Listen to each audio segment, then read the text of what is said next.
Curiosity took over. One night he pressed his ear against the wall. The knocking came again, this time louder.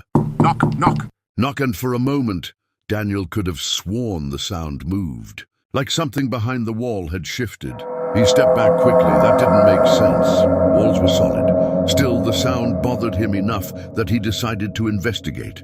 The next day, he walked around the room carefully, tapping on different parts of the wall. Most of it sounded solid, until he reached the far corner behind a large bookshelf. When he tapped there, the sound was hollow.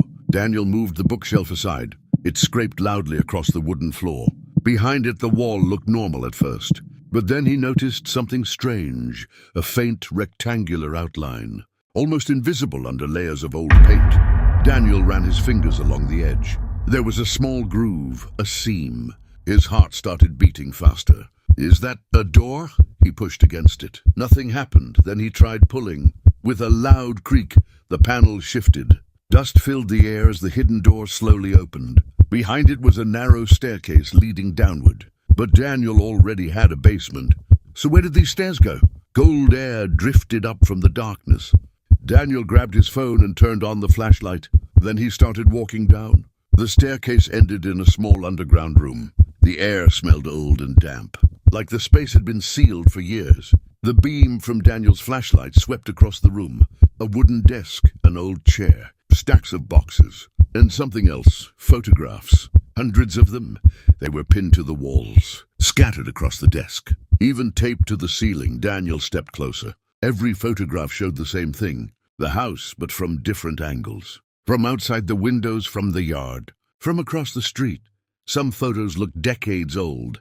Others seemed more recent, but there was something strange about them. In every single photo, someone was standing in one of the windows, watching. Daniel picked up one of the photographs. It looked like it had been taken in the 1980s. The house looked the same, but the man standing in the window wasn't Daniel. Another photo from the 1990s showed someone else. Another from the 2000s showed a different person again. Different people, different years. Same house, same window. Daniel felt a chill run down his spine. These weren't random photos, they were documenting something. But what? Then he noticed something written on the back of one picture. A date and a name. He turned another photo over.